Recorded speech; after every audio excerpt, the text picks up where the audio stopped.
À présent, un autre hadith qui nous est rapporté par Hazrat Anas radiallahu ta'ala an. La biographie d'Hazrat Anas radiallahu ta'ala an, nous l'avons déjà vu. Le hadith qui dit وعن أنس رضي الله تعالى عنه قال قلما خطبنا رسول الله صلى الله عليه وسلم إلا قال لا إيمان لمن لا أمانة له ولا دين لمن لا عهد له رواه البيهقي في شعب الإيمان. Donc cette fois-ci un hadith qui nous est rapporté par toujours Imam Bayhaqi rahmatullah alayh de son livre intitulé le Shu'ab al-Iman, dans lequel le prophète Hazrat Anas radiallahu ta'ala dit à chaque fois que le saint prophète sallallahu alayhi wa sallam faisait un sermon, à chaque fois qu'il nous parlait, alors il nous disait toujours Allah, prenez garde, la imana liman la amanata la. Il n'y a pas de foi pour celui qui ne respecte pas les dépôts. Wala dina liman la ahda la. Et il n'y a pas de religion pour celui qui ne respecte pas ses promesses. Donc là aussi le prophète sallallahu alayhi wa sallam, il nous enseigne un signe du croyant, que le croyant c'est celui qui respecte les dépôts. La imana liman la amanatala. Il n'y a pas de foi pour celui qui ne respecte pas les dépôts. Donc si nous voulons être un vrai croyant, nous devons respecter les dépôts des autres. Wala dina liman la ahdala. Il n'y a pas de religion pour celui qui ne respecte pas les promesses.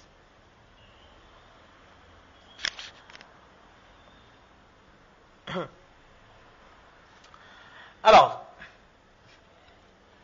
tout d'abord, ici le prophète sallallahu alayhi wa sallam, il a dit la imana. Il n'y a pas de foi pour cette catégorie de personnes. La question se pose si nous connaissons un musulman. Allah nous en préserve, mais nous connaissons un musulman qui a pour habitude de ne pas respecter les dépôts des autres, qui vole, qui usurpe, qui trompe, etc. Mais qui malgré cela fait ses namazes. Est-ce que cette personne est considérée comme un musulman ou cette personne ne sera plus musulmane? Car le prophète sallallahu alayhi wa sallam a dit que celui qui ne respecte pas les dépôts des autres, cette personne n'a pas de foi. Alors est-ce que l'islam est dur à ce point ou est-ce qu'il faut comprendre le hadith sous un autre angle? Allama Turpushti rahmatullah alayh, il dit qu'en général lorsque le prophète sallallahu alayhi wa sallam dans les hadiths il menace la foi des autres en disant la imana, ou encore comme il dit par exemple dans un hadith man taraka as-salata amadan faqad kafar, en ce sens que celui qui volontairement néglige les prières, cette personne a quitté la religion de l'islam, cette personne est devenue un non-musulman. Est-ce que vraiment, réellement, la personne qui volontairement, par paresse aujourd'hui, dit aujourd'hui je ne fais pas namaz zuhr, est-ce qu'automatiquement cette personne ne sera plus musulmane ou est-ce qu'elle sera toujours musulmane? Alors la Matur Pushti rahmatullah il dit qu'en général de ce genre de hadith, ce n'est pas la négation de la foi qui est mise au centre du débat, mais le prophète sallallahu alayhi wa sallam, il avertit, il met en garde. Exactement comme un parent qui dit à son enfant, si tu ne fais pas cela, alors ce soir tu n'auras rien à manger. Est-ce que les parents auront cette force de laisser leur enfant affamé? Non, c'est tout simplement une menace, c'est tout simplement une mise en garde. Et lorsqu'on menace, lorsqu'on met en garde, alors on emploie toujours des mots très très durs, très très forts. Et là aussi, le fait de ne pas respecter les dépôts est un défaut tellement grave, est une faute tellement grave que le prophète sallallahu alayhi wa sallam, il a mis une menace très très dangereuse en évidence, la iman, que tu n'auras pas de foi. Et là la personne, lorsqu'il entend cela, elle sera apeurée que si je ne respecte pas les dépôts des autres, cela veut dire que je ne suis plus musulman. Et si dans ce moment-là, à ce moment précis, Allah reprend ma vie, alors Allah nous en préserve, pour moi ce sera l'enfer. Alors automatiquement cette personne va s'en préserver, elle va dire que non, vaut mieux rester pauvre, vaut mieux rester sans honneur, mais avec iman, que plutôt d'être riche, être reconnu, aimé par les autres, mais aller en enfer. Donc là est l'explication que donne Allama Turpushti rahmatullah alayh. Et justement, comme nous avions déjà dit aussi auparavant, Allama Turpushti rahmatullah alayh, il le répète, il dit qu'Allah subhanahu wa ta'ala kulla yawmin huwa fi sha'n, que chaque jour Allah subhanahu wa ta'ala il est dans de son excellence. Et Allah n'est pas comme nous, que nous sommes avec des habitudes, une façon de faire, une façon d'être, que si quelqu'un reste avec nous quelque temps, cette personne commence à nous connaître, connaît nos habitudes, connaît nos défauts, etc., etc. Allah subhanahu wa ta'ala, il n'est pas ainsi. Allah subhanahu wa ta'ala, son être est tellement vaste, son être est tellement sublime, que nous pouvons rester en sa compagnie toute une existence. Cela ne sera jamais suffisant pour reconnaître Allah subhanahu wa ta'ala dans son intégralité. Allah subhanahu wa ta'ala, il est kulla yawmin huwa fi sha'n. On ne peut le décrire réellement. Et justement, de temps en temps, le prophète sallallahu alayhi wa sallam, lorsqu'il nous enseigne, il regarde le côté où Allah subhanahu wa ta'ala, il peut être coléreux. Les choses qui emmènent la colère d'Allah subhanahu wa ta'ala, comme par exemple ne pas respecter les dépôts d'autrui, ou ne pas respecter les promesses, etc. Quelque chose qui est détesté par Allah subhanahu wa ta'ala. Lorsque le prophète sallallahu alayhi wa sallam, il regarde la colère d'Allah subhanahu wa ta'ala, comment elle peut être grande, alors il dit, il nous prévient, que sachez que si vous êtes tombé dans ce péché, et que lorsqu'Allah subhanahu wa ta'ala prendra compte avec vous, si Allah il est mécontent de vous, si Allah il n'est pas satisfait de vous, alors vous serez considéré, vous serez traité comme une personne qui n'avait pas de foi. Vous serez jeté en enfer, exactement comme les non-musulmans seront jetés en enfer. Mais de temps en temps, le prophète sallallahu alayhi wa sallam, il regarde aussi la clémence d'Allah subhanahu wa ta'ala. Et il nous dit qu'Allah il est tellement clément que quel que soit le péché que tu fais, Inch'Allah, Allah il pourra te pardonner. Comme un hadith précédent, nous avons vu, rapporté par de mémoire Hazrat Abu Zar al-Ghifari radiyallahu ta'ala an, où il disait wa in zana wa in saraqa, au prophète d'Allah, même si cette personne a commis l'adultère et a volé, cette personne aura le paradis. Le prophète sallallahu alayhi wa sallam, il dit wa in zana wa in saraqa. Donc là d'un côté il y a la clémence d'Allah et de l'autre côté il y a la colère d'Allah subhanahu wa ta'ala. Mais étant donné que nous ne savons pas dans quel état est-ce que nous rencontrerons Allah subhanahu wa ta'ala, c'est pour cela que nos professeurs, nos pieux et les commentateurs de hadith ils nous disent que nous ne pouvons pas nous baser sur la clémence d'Allah subhanahu wa ta'ala, toujours craindre, espérer la clémence d'Allah, mais craindre aussi la colère d'Allah subhanahu wa ta'ala. Et là où le prophète sallallahu alayhi wa sallam il a mis en garde, alors à ce moment nous devons nous en préserver. Et là justement le prophète sallallahu alayhi wa sallam il nous met en garde contre les dépôts, le amana. Maintenant qu'est-ce que le amana vraiment? Alors au sujet du amana, il y a des divergences. Chacun a essayé d'amener une signification, mais nous dirons que le amana c'est l'ensemble de tout cela. Tout d'abord, Hazrat Abdullah ibn Abbas radiyallahu ta'ala nous dit que le amana c'est la soumission aux ordres d'Allah subhanahu wa ta'ala.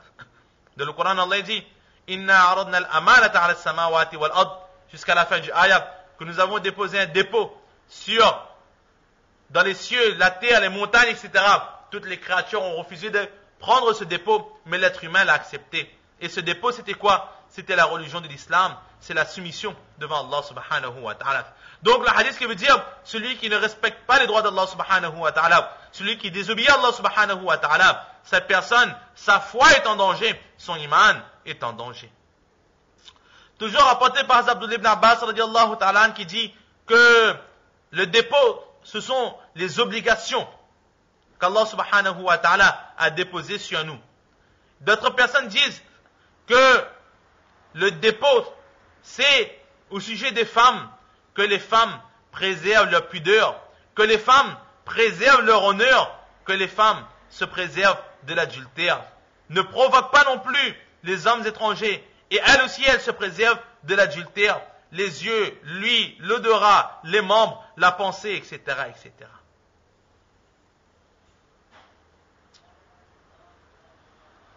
Donc, plusieurs définitions qui sont données, nous n'allons pas tous les donner car il y a énormément, chacun a essayé de donner un petit peu sa définition, mais en résumé, ce que l'on pourra dire au sujet de ce dépôt, c'est tout simplement tous les ordres qu'Allah subhanahu wa ta'ala il nous a donnés, tous les ordres que nous avons acceptés dans le Coran, de mettre en pratique de Inna aradna al-amanata ala samawati wal ard. Alors ce dépôt-là, c'est de cela que le saint prophète sallallahu alayhi wa sallam, il parle. Et donc il dit là que nous avons fait la promesse avec Allah de respecter cela. Alors, si une personne désobéit à Allah subhanahu wa ta'ala, si une personne néglige la pensée d'Allah, les adorations d'Allah subhanahu wa ta'ala, cela affectera la foi de cette personne. Et au fur et à mesure, si elle persiste dans cette désobéissance, dans cette paresse, alors la foi de cette personne pourra être mise en danger.